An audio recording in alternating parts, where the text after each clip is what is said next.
سلام دانش آموزان قهرمان و پرتلاش.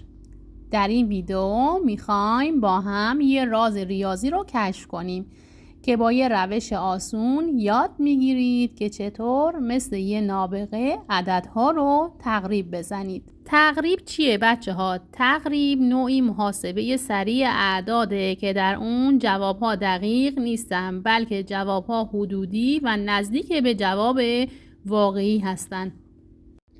دو نوع تقریب داریم بچه ها. تقریب نوع اول رقم‌های کم ارزش حذف میشن و به جای اونها صفر قرار میگیره و رقم مرتبه تقریب تغییری نمیکنه.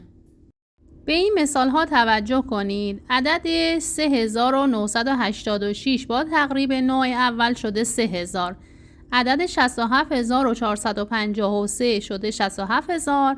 عدد 2,345,678 با تقریب نوع اول میشه 2,345,600. در تقریب نوع دوم، در این نوع تقریب ابتدا باید مشخص بکنیم عددی که قرار تقریب بخوره بین کدوم اعداد قرار میگیره. عدد 2,345,678 رو با تقریب دهگان هزار میخوایم مشخص کنیم.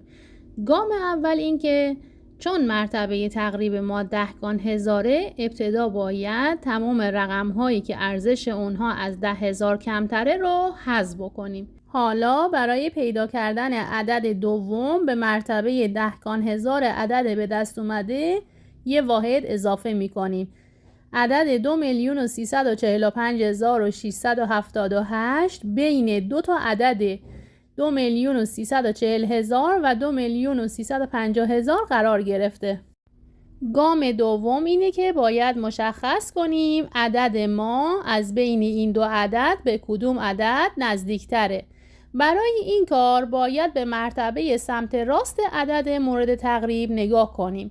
اگر رقمی که در این مرتبه نوشته شده 5 یا بیشتر از 5 باشه، به عدد بزرگتر از خود نزدیکتره. اما اگه در مرتبه سمت راست مورد تقریب رقم‌های کمتر از 5 نوشته شده باشه، عدد مورد نظر به عدد کوچکتر از خود نزدیکتره. عدد 2,345,678 رقم مورد تقریب اون دهگان هزاره، یعنی عدد 4 و مرتبه سمت راست اون عدد 5. پس به عدد بزرگتر از خود یعنی 2,350,000 نزدیکتر این عدد. محاسبات تقریب به دو شکل انجام میشه. در حالت اول اگر عدد سمت راست عدد 5 یا بیشتر از 5 باشه، به عدد تقریب یه واحد اضافه میشه. سپس اعداد تقریب خورده رو محاسبه میکنیم. به مثال ها توجه کنید. در جمع و تفریق، ضرب و تقسیم ابتدا اعداد را تقریب زدم و بعد محاسباتش رو انجام دادم. اما در حالت دوم ابتدا جوابها رو می نویسیم و بعد از اون با توجه به قوانین تقریبی که یاد گرفتیم عدد رو تقریب می زنیم.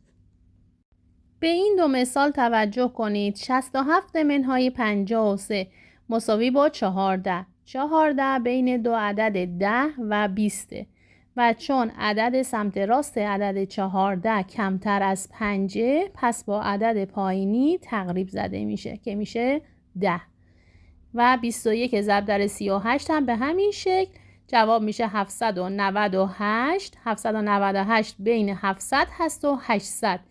چون عدد سمت راستش بیشتر از 5 با عدد بالایی تقریب زده میشه.